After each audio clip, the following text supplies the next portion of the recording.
Limitation of डॉवर जो है वो ये नहीं हमने पढ़ा था, यहाँ से हम स्टार्ट कर रहे हैं। Under Shia law there is neither upper nor lower limit of डॉवर।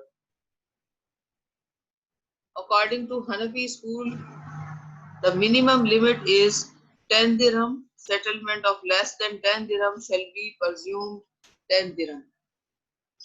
Under Shia law, undecided dower shall not exceed 500 dirham.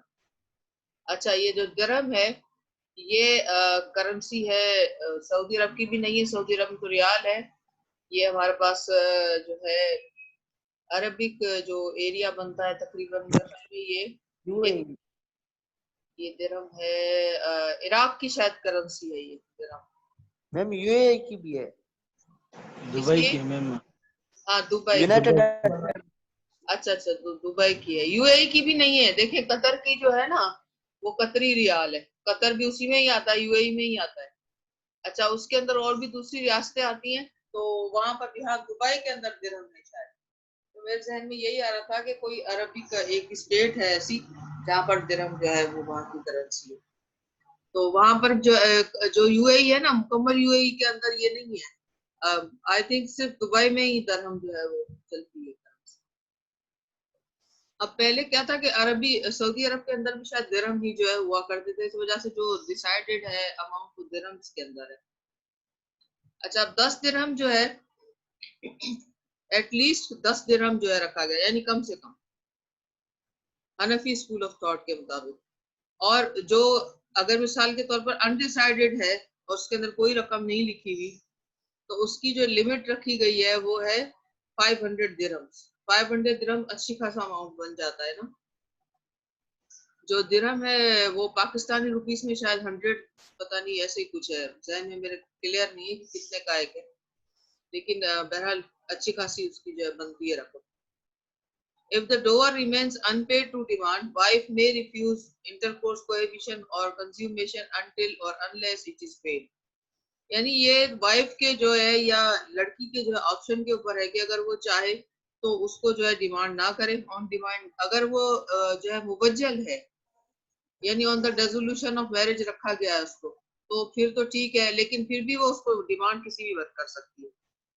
अगर वो डिमांड करे और इनकार कर दे कि भाई मैं रुखसती ही जब तक नहीं होगी या मेरा जो है कोई भी रिलेशन नहीं होगा आपसे जब तक आप जो है वो पे नहीं करते, तो हस्बैंड को देने पड़ेंगे, क्योंकि सुन्नत यही है और शुरू से जो है वो असहाबा कराम का जो सऊदी अरब के अंदर है वो तरीका वो यही है अभी भी, कि पहले जो है डोअर अमाउंट पे किया जाता है, उसके बाद जो है रुखसती दी जाती है।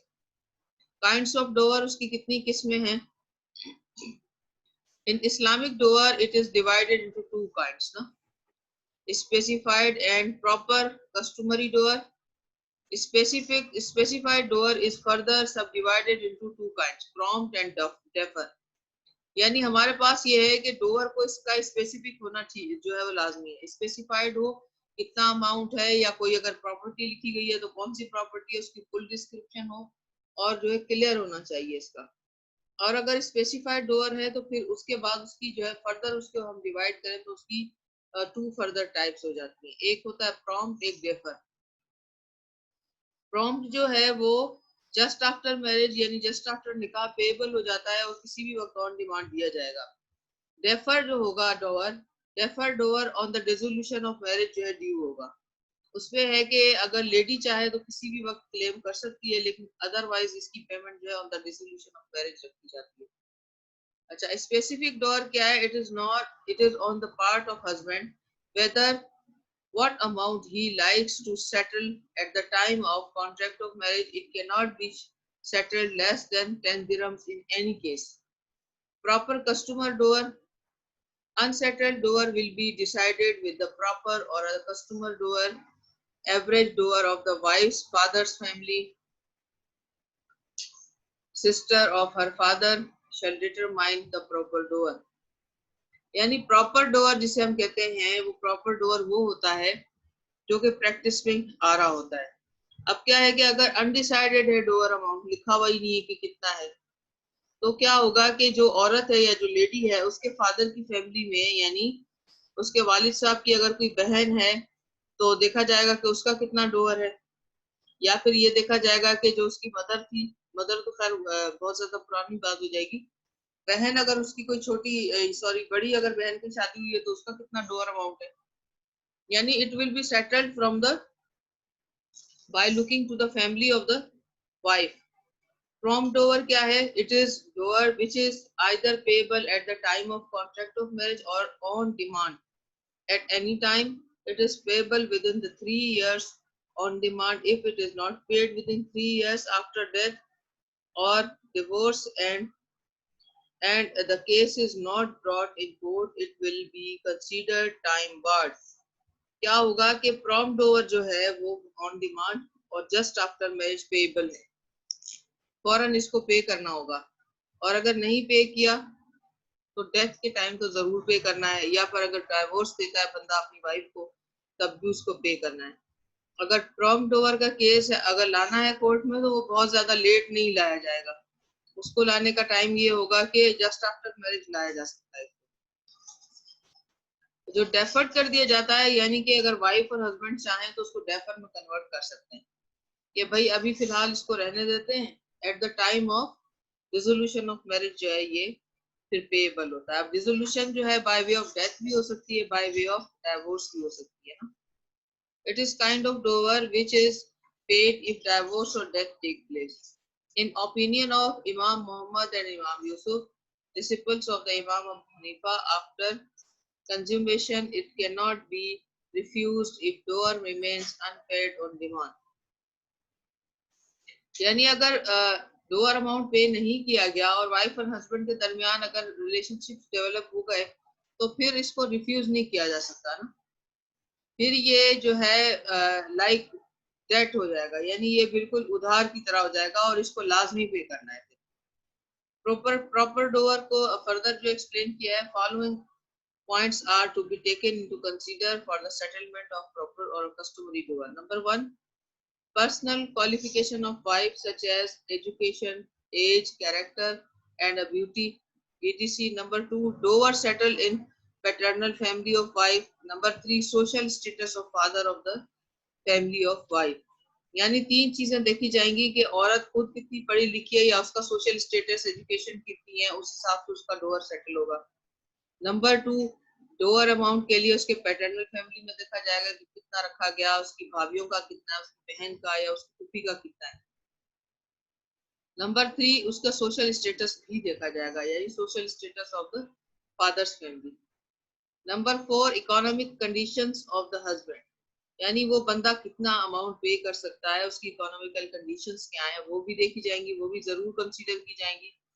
ऐसा नहीं है कि कोई मजदूर है और उसके ऊपर करोड़ों रुपए का जो है वो डॉलर अमाउंट तो नहीं लिखा जा सकता ना, जाहिर जो उसकी सोशल जो है वो कंडीशन होगी, जिस हिसाब से उसकी जो है वो इनकम होगी उस हिसाब से लिखा जाए। Any other important condition which must be considered in the eight the time of deciding the matter, यानी अगर कोई दूसरी ऐसी कंडीशन आ जाती है अचानक सामने जो यहाँ लिखी हुई नहीं है तो उसे भी देखा जाएगा।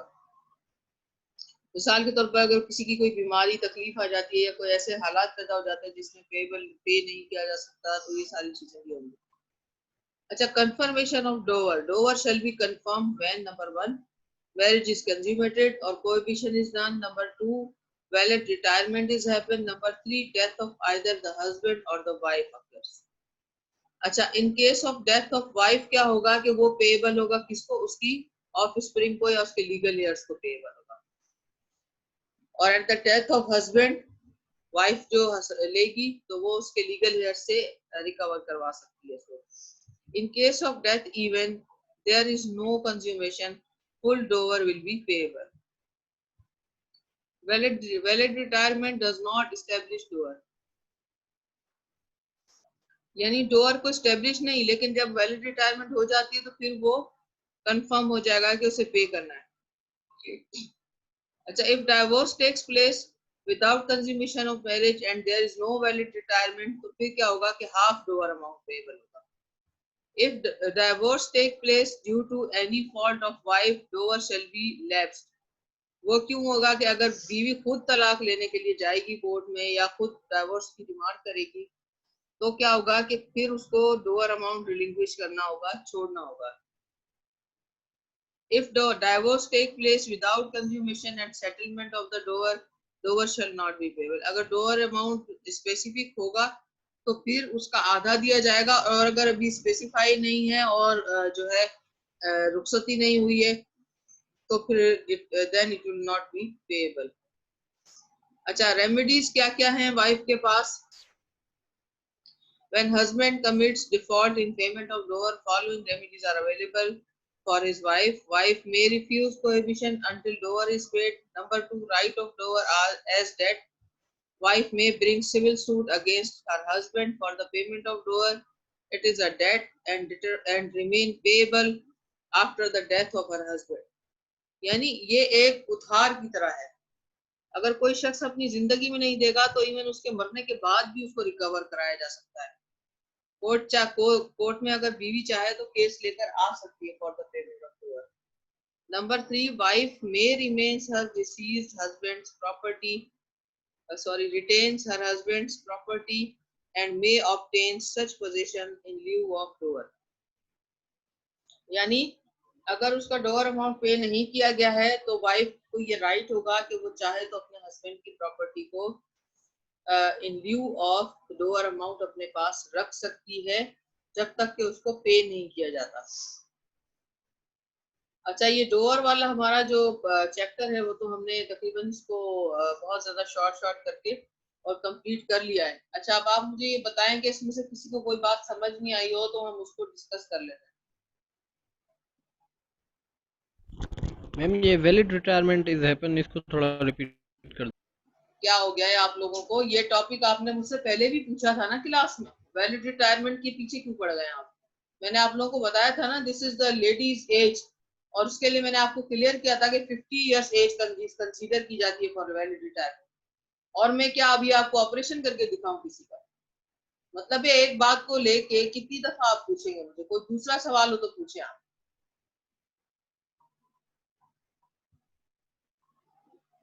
वो सारी दुनिया ही शामिल है, तो उसके अंदर तो देखे ना कोई ऐसी सिचुएशन नहीं है। ये सिचुएशन उस वक्त आती है जब कभी भी कोई एक बंदा या कोई बंदी जो मतलब या लेडी या फिर जो मतलब वाइफ या फिर हस्बैंड, उन दोनों में से कोई एक बंदा कहता है कि जी शादी तो हुई नहीं है। आपको मैं एक बात बताऊं कि जो शादी है इसको जो है वो कोर्ट ऑफ लॉ के अंदर इस तरह के मैटर्स बहुत ज्यादा आते हैं कि जनाब ये हस्बैंड कह रहा है कि हमने जो वाइफ अगर आती है कि जनाब मुझे खर्चा दिया जाए तो हस्बैंड मुकर जाता है कि मैंने तो शादी नहीं की इसके साथ।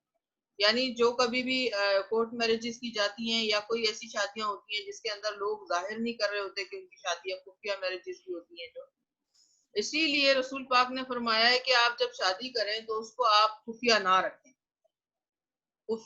आप उसको डिक्लेयर करें। मैरिज का डिक्लेयर होना इस्लाम के अंदर बहुत इंपॉर्टेंट, इसको समझा गया है। इसीलिए गवाहों की तादाद ज्यादा रखी गई है, 4 रखे गए। एक तो उसकी रीजन ये है कि जब कभी मेल किसी प्रॉब्लम में आए तो उसके अपने विटनेसेस होने चाहिए, और अगर फीमेल किसी प्रॉब्लम में आए तो उसके भी विटनेसेस होने चाहिए। और इसीलिए विटनेसेस की एब्सेंस में जो मैरिज है उसको इरेगुलर करार दिया गया है, ताकि अगर कभी भी डिक्लेयर नहीं हो पाए शादी तो वो बाइंडिंग टर्म्स में ना हो। उसका डिक्लेयर होना जरूरी है, गवाहों का होना बहुत जरूरी है, ठीक है। अच्छा, लोग जो है ना रेस्टिट्यूशन ऑफ कॉन्जुगल राइट्स में जाते हैं तो अगर मर्द जाता है तो लेडी कहती है कि जी ये मेरे हस्बैंड नहीं है, और अगर लेडी जाती है तो हस्बैंड कहता है ये मेरी वाइफ नहीं, या फिर जो है बहुत प्रॉब्लम मतलब है इसके अंदर आती है, ठीक है। और अगर किसी को पूछना हो तो पूछ ले। मैडम एक क्वेश्चन है मुझे कैपेसिटी ऑफ डोअर के हवाले से। हाँ हाँ पूछिए। मैडम अगर कोई बंदा मतलब शादी करता है तो जी जी उसकी जो फैमिली है वो उनके पास मतलब बहुत बड़ी प्रॉपर्टी वाले हैं, उन पर जी जो जी हकमर है वो ज्यादा कोई डालता है, पर उसी टाइम उस बंदे के पास मतलब कुछ भी नहीं है, अपने बाप की प्रॉपर्टी हिसाब के या बिजनेस के हिसाब से मतलब उसके लिए कुछ भी नहीं है। तो इस सब्जेक्ट मैटर में वो बाप उसका हकमर अदा कर सकता है या वो बेटे को ही करना है? बेटे के नहीं पास है कुछ नहीं नहीं नहीं, मैं एट ए टाइम? आपको बताऊं, उसका ये होता है कि अगर मिसाल के तौर पर हक महर जब डिसाइड किया जा रहा है, अगर कोई माइनर की शादी उसके फादर उसको जो निकाह में दिया है और उसने लिखवाया, तो फादर बिल्कुल पे कर सकता है उसके बिहाफ के ऊपर हक महर, लेकिन होगा तो थ्रू जो है वो हस्बैंड ही होगा ना। अब देखें, ये तो हस्बैंड की ड्यूटी बनती है ना डोअर अमाउंट पे करने की। फादर से भी लेकर यस देगा तो वही बंदा खुद लेकर देगा, राइट। ये नहीं होगा कि उसकी वाइफ उसके जो है वो फादर से जाके थोड़ी ना मांगेगी। वो तो जाहिर सी बात है कि जो है पेबल तो हस्बैंड से ही होगा ना ये। अच्छा मैम, वो जो है मतलब पे करने के कौन कौन से वे होते हैं? मतलब अगर कोई हस्बैंड जो है मतलब शादी करने के बाद कुछ भी उसे प्रोवाइड करे, वो उसे कह दे भाई मैं ये हक मेहर में तुझे दे रहा हूँ, ऐसे नहीं, हो अब वो सकता है? ऐसे थोड़ी होता है। अब वो आलू 1 किलो ला के बोल दे कि ये उसके जो है वो हक में है, तो आलू उसका हक में थोड़ी हो जाएगा। मतलब ये वही कि जो सब्जेक्ट मैटर कौन से होते हैं मतलब? सब्जेक्ट मैटर्स जो होंगे वो जो है वैल्यूएबल चीजें होंगी, ठीक है। गोल्ड ऑर्नामेंट्स हो सकते हैं, कोई प्रॉपर्टी हो सकती है मूवेबल, और मूवेबल प्रॉपर्टी हो सकती है जिस जो वैल्यूएबल हो। वैल्यूएबल का मतलब आप समझ रहे हैं, जिसकी कोई कीमत हो, यानी जो कि यस मैम। एक मतलब बाजार में जो कोई वैल्यू रखती हो। जैसे कार हो सकती है, कार की भी वैल्यू होती है, हालांकि वो भी मूवेबल प्रॉपर्टी में आती है, बट इट इज वैल्यूएबल, ठीक है। गोल्ड ऑर्नामेंट्स है वो वैल्यूएबल प्रॉपर्टी में आते हैं, राइट।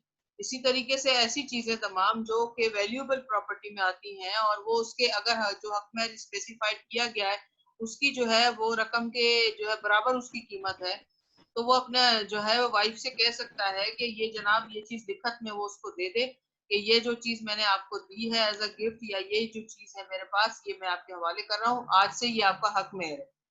फिर देखें हक महर वो एक्सेप्ट भी करे ना, फिर वो कहे कि हाँ जी ठीक है, मैं ये चीज एज अ हक महर इसको एक्सेप्ट कर रहे हैं। अनवर नहीं करें ये क्या करें आप? प्रेजेंटेशन के ऊपर नहीं लिखें प्लीज। मैंने आप यस लोगों मैम। ठीक है ना, थोड़ा सा समझ में आई बात? ये और इसमें बताऊं मैं आपको कि जैसे ये उस वक्त होगा कि जब कभी भी जैसे वाइफ और हस्बैंड दोनों जो है वो एग्री कर जाते हैं, जैसे मिसाल के तौर पर हस्बैंड लेकर आया और वाइफ ने एक्सेप्ट कर लिया एज अ उसको डोवर, तो ठीक है, कोई मसला नहीं है, क्योंकि it is between husband and wife. देखिए मैटर तो तब बाहर जाएगा ना जब हस्बैंड और वाइफ के अंदर कोई इश्यूज होंगे, राइट। ऐसे तो मैटर कोर्ट में नहीं आ जाएगा। अगर यस दोनों मैम। एक्सेप्ट कर लेते हैं और मैटर को उधर ही रिजॉल्व कर लेते हैं तो ठीक है, खत्म हो जाएगी ना बात वहीं पर। आप देखें कि यहाँ पर लेडी जो है वो रिलिंग्विश कर देती है। कई दफा ऐसा होता है कि सारी जिंदगी गुजर गई, लिया ही नहीं हक में। आप अपनी मदर से पूछ लें उन्होंने लिया क्या, उन्होंने नहीं लिया होगा ऑब्वियसली, नहीं लेती हैं लेडीज कई दफा। लेकिन ये बहरहाल अल्लाह ताला का हुक्म है, रसूल पाक सल्लल्लाहु अलैहि वसल्लम ने भी अपनी हयात मुबारका के अंदर यही इसको एग्जाम्पल्स को सेट किया है, ताकि लव एंड अफेक्शन जो है वाइफ और हस्बैंड के दरमियान वो बढ़े। तो इसलिए ये रखा गया कि जनाब ये पेबल है, ये आपने देना है, ठीक है। अच्छा, कोई दूसरा मैम सवाल अगर किसी का? जी जी। मैम अगर कोई मतलब हस्बैंड है वाइफ को अगर एज कोई गिफ्ट कोई चीज दे सकता है, वो कंसीडर कर सकते हैं डोर? नहीं नहीं, मतलब देखें गिफ्ट और अगर डोर नहीं एज अ में गिफ्ट, नहीं नहीं नहीं, देखें जो चीज गिफ्ट में दी गई है वो गिफ्ट है। हाँ, अगर वो अच्छा। चीज दी गई है और देते टाइम बताया गया कि ये गिफ्ट नहीं है, ये आपका हक मेहर है, मैं आपको दे रहा हूँ, तो ठीक है। तो अगर वो मतलब वाइफ कहती है, डिक्लेरेशन के नहीं? हाँ जी, डिक्लेरेशन बहुत जरूरी है। देखिए मेरी बात सुने, अगर आपने किसी के उधार देना है, आपका पड़ोसी है कोई, आप उसके घर आपने उसको बेशक 100 रुपए देने, ठीक है, 100 रुपए देने, आप उसके घर बकरे का गोश्त भेजते हैं, या अगर आप जो है गोश्त भेज देते हैं, कौन सा गाय का गोश्त भेज देते हैं, वो 100 रुपए से भी ज्यादा कीमत का है, 1 किलो है, आप उसके घर भेज देते हैं, दूसरे दिन वो आके कहता है आपने मुझे 100 रुपए नहीं दिए, तो क्या कहेंगे आप? मैंने आपके घर गोश्त भेजा था, वो 100 रुपए का था, नहीं कहेंगे ना आप। या फिर आप उसको कहेंगे जो आपने उधार लेना था मुझसे 100 रुपए, उसके ल्यू में आप ये गोश्त रख लें, तो फिर बात खत्म होगी। ऐसा ही होता है ना। या फिर आप यस मैम। उनके घर गोश्त भिजवा के बाद में उससे कहेंगे कि मैंने आपको गोश्त जो भिजवाया था वो आपका पैसों में आ गया, वो कहेगा अरे भाई मैं तो समझा आपने गिफ्ट भेजा है, या आपने शायद खैरात की है, बांटा है, या फिर जैसे भी मर्जी मतलब भेजा है, मुझे क्या पता था आप उसको उधार में भेज। अगर आप उधार के तौर पर कोई चीज किसी से लेते हैं, तो जब आप उसको रिटर्न कर रहे होते हैं, किसी भी शेप में रिटर्न कर रहे होंगे आप, तो आप उसको बताते हैं कि भाई ये जो उधार मैंने आपका देना था, ये उसी ल्यू में आपको मैं फला चीज दे रहा हूँ। फिर वो अगर एक्सेप्ट करे तो ठीक है, नहीं तो फिर आपको पेमेंट करनी पड़ती है बाकायदा पैसों में, ऐसा ही होता है ना। Yes ma'am. तो ये मैम बिल्कुल एक उसी तरह दूसरा ये। क्वेश्चन। जी जी पूछें। मैम ये जो डोवर बनाया गया था, जब मतलब क्लासिफिकेशन लॉज हो रही थी कि ये वुमेन की प्रोटेक्शन के लिए बनाया गया था, पर आज की सोसाइटी में देखें कि ये नहीं नहीं, कोई मतलब प्रोटेक्शन के लिए ना ना ना ना ना ना, ये कोई बनाया नहीं गया था, और ये ना ही आपने और हमने बनाया है। पहली बात आप जहन में से निकाल दें, आप अपने जहन में क्लियर करें चीजों को। कुरान आपने नहीं पढ़ा इसलिए आप ऐसी बातें करें। कुरान पाक के अंदर अल्लाह ताला ने ये हुक्म सादर फरमाया कि औरत को हक में देना है और वैल्यूएबल देना है, उसके लिए प्रॉपर्टी देने का कहा गया है। इवन कि औरत को अगर आप अपनी जिंदगी में शामिल कर रहे हैं किसी को, तो आप उसको प्रॉपर्टी देंगे, और ये अल्लाह का हुक्म है, ये आपने और हमने नहीं बनाया, ना किसी ने बनाया, ना रसूल पाक ने मैं अपनी तरफ से सुनीला कोई की इंटरप्रिटेशन बता रहा हूँ। नहीं। आप इंटरप्रिटेशन को भी इस तरह नहीं बता सकते कि ये बनाया गया था। ये हमने नहीं बनाया, ना आपने बनाया। इस्लामिक पर्सनल लॉ रिवील्ड है ये पूरा का पूरा। ये कुरान पाक के अंदर इसका हुक्म आया है बाकायदा, और ये जो दिया गया है औरत की रेस्पेक्ट के लिए दिया गया है। इसके अंदर कोई ऐसी बात नहीं है कि जनाब ये प्रोटेक्शन के लिए। प्रोटेक्शन क्या होगी डोवर से? डोवर से कोई प्रोटेक्शन नहीं होती। 32 रुपए 8 आने होता था किसी टाइम पे, तो क्या 32 रुपए 8 आने औरत की प्रोटेक्शन करेंगे? औरत की प्रोटेक्शन की जरूरत जो है, मुझे मैं आपको एक बात को जहन में आप रखें, क्लियर कर लें कि औरत को किसी को प्रोटेक्ट करने की जरूरत नहीं है। औरत खुद अपनी भी प्रोटेक्शन कर सकती है, राइट। और दूसरी बात यह है कि अगर वो हस्बैंड की लाइफ में शामिल हुई है, तो हस्बैंड का कुछ जिम्मेदारी बनती है उसकी टूवर्ड्स। वो अपनी पूरी फैमिली को छोड़कर, अपने माँ बाप को, बहन भाइयों को, पूरे अपने खानदान को छोड़कर अगर औरत अपने हस्बैंड के साथ जाती है, सब कुछ अपना जो है पीछे लेफ्ट करके जाती है, तो ये मर्द के ऊपर पूरी जिम्मेदारी है कि वो उसको प्रोटेक्ट भी करे, साथ के साथ उसकी राइट्स का भी ख्याल करे। तो और ये आपके और हमारे करने की बात नहीं है, ये अल्लाह की हुई बात है। और उसको अगर वो नहीं करता, तो औरत खुद भी अपनी प्रोटेक्शन कर सकती है। ऐसी बात नहीं है कि औरत प्रोटेक्शन नहीं कर सकती है। और ये डोवर अमाउंट क्या मैडम प्रोटेक्शन देगा औरत को, पहले आप मुझे ये बताएं। जी बोलिए।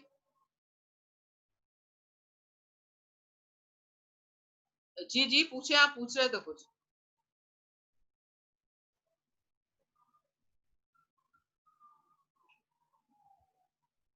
जी जी बोलिए, आप कुछ कह रहे थे। यस, किसी ने क्वेश्चन किया था।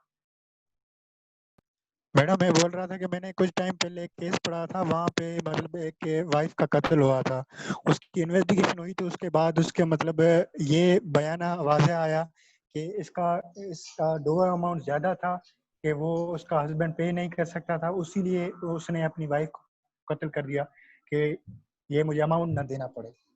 देखिए मेरी बात सुने, अगर आप इस तरह कह रहे हैं ना, ये तो एक ग्राउंड की आप बात करें कि एक केस ऐसा हो गया। अच्छा, कई जगहों पर मर्डर हो जाता है, लेडी का क्यों होता है? वो तो जी वो सास बहू का झगड़ा हो गया था, तो मदर को जो है इसने यूं कह दिया, वो कह दिया, बहाने बनाकर वो उसको मार देते हैं। ऐसे फिर अगर कोई देखा जाए, तो कई दफा वाइफ अपने हस्बैंड का मर्डर करके, उसके टुकड़े टुकड़े करके उसको पका के लोगों को खिला देती है, तो वो भी तो आप केसेस देखे ना। अगर आप ये बात कर रहे यस हैं, मैम। ये तो एक एक केस ऐसा हुआ, उसमें ऐसे ही बहाना बना लिया कि हाँ जी इसका हक में ज्यादा था। ये कोई इतनी बड़ी बात नहीं थी। वो उसको उसके पेरेंट्स के घर भेज देता, औरत खुद उससे खुला मांगती, और आखिर में होता ये कि वो रिलिंग्विश कर देती हक में।